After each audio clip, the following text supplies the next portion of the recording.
So my name is Erica Lara. I have been living in New York City for the past 10 years. During that time, I have been on mission with my family. I have a husband and 2 kids, and we've been doing mission together in New York City all that time. And specifically, we've been co-planting a church in this past season. And I'm really passionate about youth and youth work in specific New York City. And this is my story. Erica, thank you so much for joining us today. I have been so excited to meet you. We have so many friends in common here in New York City. I've had more than one person tell me I have to meet you and I have to get to know you. So thank you so much for spending time with me today. I'd love to start by asking you about your call to ministry. Sure. For a lot of my friends who are in youth ministry, it's something that they get called to a little bit later in life. They may have thought they were going into business or something else, and then the Lord calls them. But I noticed that you studied youth ministry in college. Yeah. So I'd really love to hear how you began your journey and how the Lord called you. Sure. I've always been feeling that connection and that call towards kids, towards youth. And that's just because I've been involved with youth ministry in my teens and then also as a youth leader in my teens. And so I knew that I had that itch and that call for ministry. But when I went to go to school, I went the safe route. And I actually first was an education major. So I did that first thinking, okay, this is like a solid thing. I can still connect with kids and it's a safe way to do that. And literally my first semester, I knew I was unsettled. I knew that I was not in the right seat. And so I began to pray about it. I began to fast about it. And I really felt this tug on my heart to switch my major in that first semester to youth ministry. Oh, wow. And so I actually took a weekend. My roommate was away that weekend. I took a weekend to specifically really seek the Lord about that. I felt like he was really clear in that answer. I knew that it was going to be a little bit of a challenge, and also my family may not be really on board initially with that decision. But I will tell you this, especially as a woman in ministry. So I tell this story often that when I went to go change my major, the particular advisor at that time said to me, well, unless you're planning on marrying a youth pastor, you probably shouldn't have changed your major. And I was like, I had no prospects, was not dating anybody at the time. And I said, you know what? I just feel like the Lord is calling me into this space. And so I would, if you could just sign my paper, I'd be on my way. And I did that. And I kid you not, ever since I made that change, so many doors have been opened. And to the place where my family and everyone around me has been like, this is clear that this is the Lord. Like, this move is the Lord. And I did that before I had any, potential of a relationship at that time. And I like to tell that story because, there's a lot of single women that feel that call to ministry, and you don't have to wait for a partner per se. I desired that. Obviously, I prayed for that as well. But the beginning of that tenure just was me and the Lord, just stepping out together in this mission. Wow. So you've been serving youth since you were a youth. Yes. How does it feel to serve the youth now, having been educated in it and having had so much experience? Can you talk a little bit about serving the youth as a teenager yourself and then now doing it, I don't want to say professionally, but professionally? Yeah. I think in the beginning, it was just this idea of, kind of being with peers, being able to kind of link arms and follow Jesus together. In my high school, was very passionate about outreach. I was always outward facing, even though I was a church kid growing up. I always was like, man, what about the kids that don't have that connect to the church, or they don't have a family that has that, that foundation? What does that look like? Why aren't they in the seats? And it just was something that I always was feeling that call and that tug. And so I did a lot of outreach ministry in my teens, in my youth, in my young adulthood, that eventually led me into the space that I am now. And as more of a trained professional, it's really the same thing, but I've just gotten some tips and tricks of the trade. The passion is really what drives me. the call is really what connects me to that work that I've continued to do for so many years, but grateful that I've been able to continue to fine tune that so that I can do what I do well, to walk alongside kids well, to love them well, to see them, to show them their value, their worth, and just kind of call them into all the beautiful things that the Lord has for them that they may not see yet. I love that. It's so beautiful. I love it. The passion and the call have always been there. They're still there, but now you've got tips and tricks. That's right. So you are wrapping up almost a decade at Young Life. I can tell, even before we met, I could tell just by following you and even just on social media that you're really passionate about your time at Young Life, that it was a great experience. Can you talk about that? Talk about what you loved and what you learned from that experience? Yeah, I often use the phrase and the term like being on mission in your own hood. There's this idea of incarnational ministry that really is the foundation of the work that Young Life has done, but also so many amazing other ministries, churches in the city that have really leaned into that. And it's not like rocket science, it's what the Lord has put before us in his word, right? Just read the Gospels and you see this is the way he did life. He did life with the people that were around him. And that for me is like the best part of this is my job. Every day I'd be like, this is my job.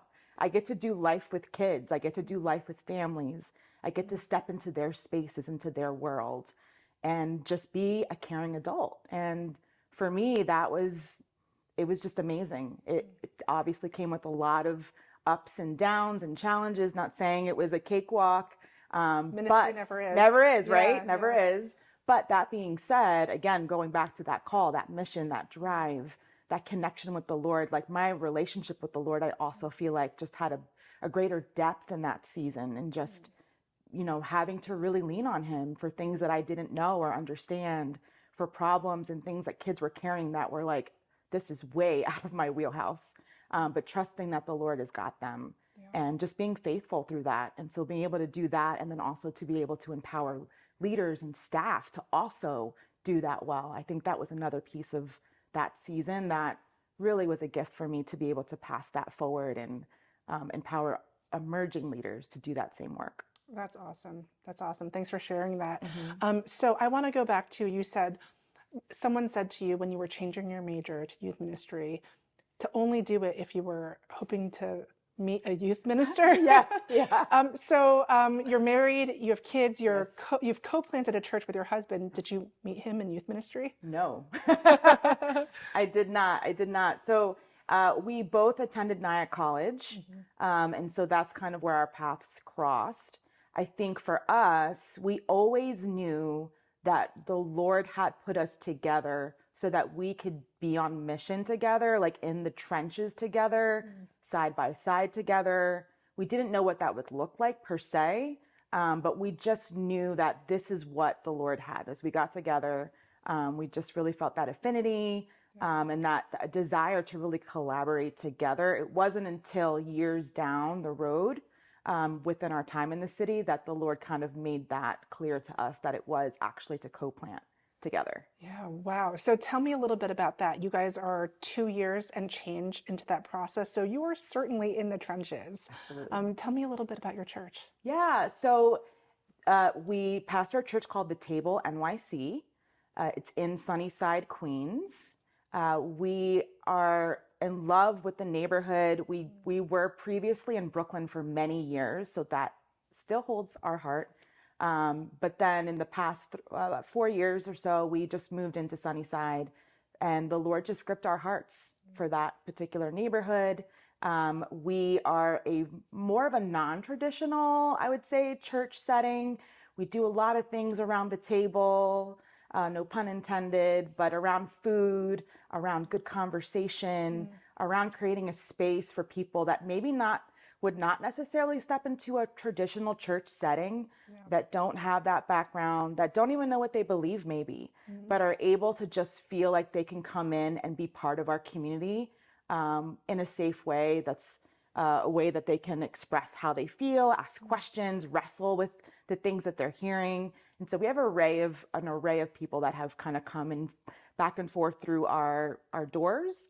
And then also we have just folks that have been really doing life with us since we started in that way. And we did start in our living room for a season. And so that was fun. And just doing all of Sunday dinners and things like that. Just a lot of community driven things to really foster that same kind of incarnational ministry space that I was already doing with Young Life, replicating that in a church setting. It's just been really, really fun. It's been a gift.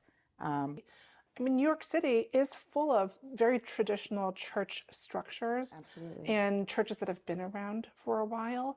But the trajectory of those churches is not what you would hope for a church. And the churches that do seem to be reaching people, the churches that do seem to be resonating with the people in the city seem to be the ones that are doing things a little differently, maybe meeting around the table, maybe meeting in a living room. Macho and I, we both come from very traditional church settings. And so that is our norm. But we just had this sense that the Lord wanted us to look at things a little bit differently. So it is very different for us. It's very easy for us to kind of go into that regular model because it's what we know. But I would say that we really, even for us, had to deconstruct some things and really wrestle with like, what is the heart of what the Lord really is asking for us to do? And so that's kind of how that happened, as far as just, again, creating that space. We love hosting. We love having people just in our life and in our lives and in our space. And so it's something that's naturally kind of unfolded. It was very organic in how it happened. To your point, yes, a lot of church plants start that way. But then end up folding into that regular structure. I think for us to be leaning in and saying, hey, let's stay here a little longer. Let's linger. And I think it's really allowed to foster participation in our space, not just like consuming and coming into, and not like throwing any shade to traditional settings. But for us, we're like, what does that look like to have people come into a Sunday morning or even during the week gathering and be able to kind of lean in and be challenged to participate, to engage. Everyone has something to bring. Everyone, whether you just walked in or you're just someone that we just met that week, everyone has something to bring to the table. So true. So true. Okay, so you're wrapping up a decade at Young Life, and you're looking forward to the next chapter. And even as I was hearing from people, oh, you've got to meet my friend Erica, I saw you post on social media that that you're open to work, that you're looking for the next opportunity. And I thought to myself, wow, I've actually never seen anyone in ministry do that. And so I'm curious, what made you do that, and what has the response been? Sure. So I did question myself. I'm like, is this too bold?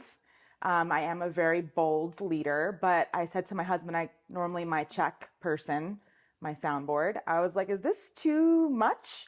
But I really wanted to just put that out there. I think especially over the past decade, a lot of the work that I was doing is around networking. I've met so many amazing people in the city that are doing such great work. And have been able to link arms with them in various seasons in different ways.